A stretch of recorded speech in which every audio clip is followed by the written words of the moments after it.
Welcome to the first review on KevReviews. If you're one of my KevCentral subscribers and you came this way because you saw this mentioned on KevCentral, welcome and thanks for coming to look at this video. I hope you also subscribe to this channel and that you enjoy the content here.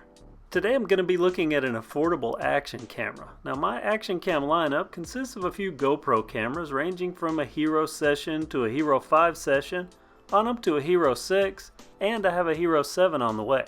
In my time doing videos for KevCentral, I've had a range of cheaper action cams and none of them have really worked out. I did find one that had a little bit of promise, at least at 1080p, but it would overheat after about 5 minutes of use. Today I'm hoping to turn around those affordable action cam woes with this, the VanTop Moment 4K. Full disclosure, VanTop sent this unit for review, but as always, like on KevCentral, I call it like it is, so let's dig in and hope for their sake that this is a good camera. You can find this on Amazon for $84.99 and the listing there makes it look impressive. Plus it says that it has a Sony True Depth camera. I like the sound of that.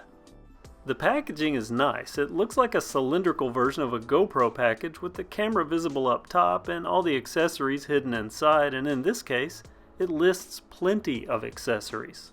Start at the top with the camera in that waterproof case. Now this waterproof case looks a lot like the waterproof case that all the cheap action cams come in. It also looks like the ones that the older GoPros come in.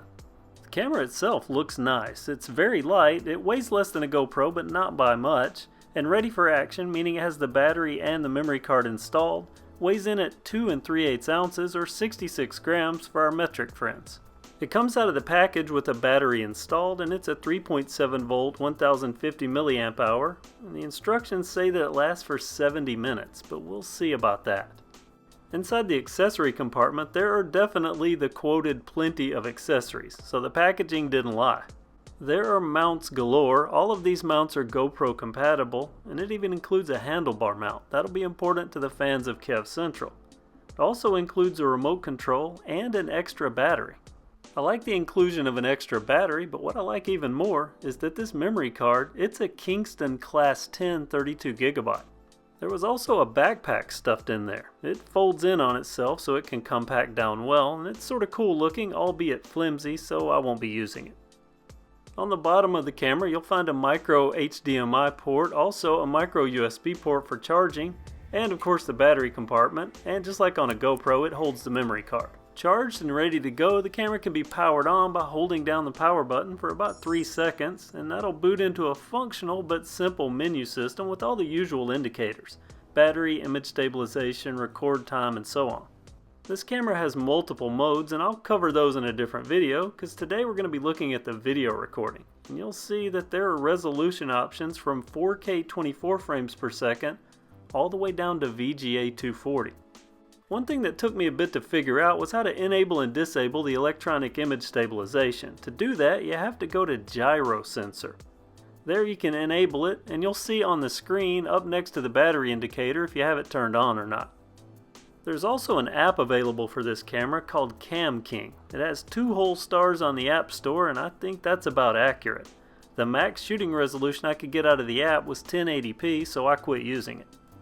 What I do use is that included remote. It works well, and it also allows you to switch between activating photo or activating video without having to go into the camera's menu system. And the Moment 4K also has voice notifications.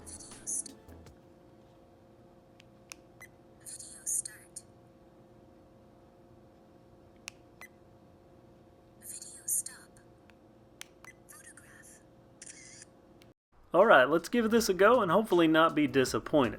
What you're about to see was shot 2 ways. First I'll be trying it in its own case on a chest rig with its own built-in stabilization. Then I'll be putting it into one of my gimbals and see how it does, because even my Hero 6 needs a gimbal for smooth footage. All you're about to see is raw footage from the Moment 4K. This is in default 4K 24 frames per second with default audio, and screen prompts will show you the details. Stick around after this footage and we'll discuss the results and give a verdict on this camera.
You know, that's quite usable, especially the gimbal footage. I think for under 89 bucks, I'm a little bit impressed.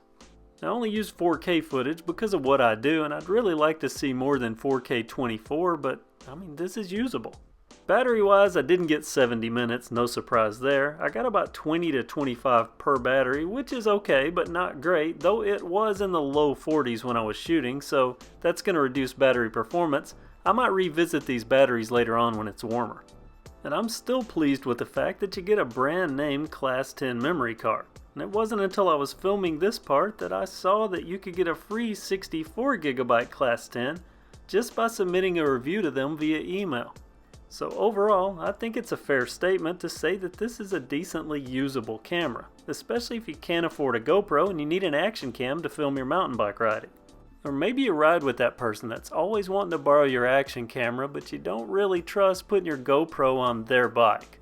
But you may want the footage that they may yield. This may be an option for that. But you're still going to have to loan them your gimbal because you'll need that for smooth footage, but I have seen gimbal prices dropping, so it may be possible to pair this with a gimbal for under $200. Let me make a note here, this is not going to give you GoPro video quality, and you're definitely not going to get the video options that you get on a GoPro, nor is this going to be as durable as a GoPro. There's also the factor of all these mounts. They're all GoPro compatible, so you can use them with your GoPro cameras or with this one. Plus you get that Kingston 32GB Class 10 card, and potentially can get a free 64GB Class 10 card. So that's it. It's not a GoPro, but it is usable. I'll do some follow-up videos and delve deeper into this camera and see how it holds up. But for now, drop me a comment below and let me know what you think about it. And also, if you came over from KevCentral to watch this video, let me know in the comments, because I may give some of you a shout out in an upcoming KevCentral video. And also, be sure you subscribe because you don't want to miss out on any of this content. Thanks for watching and have a great day.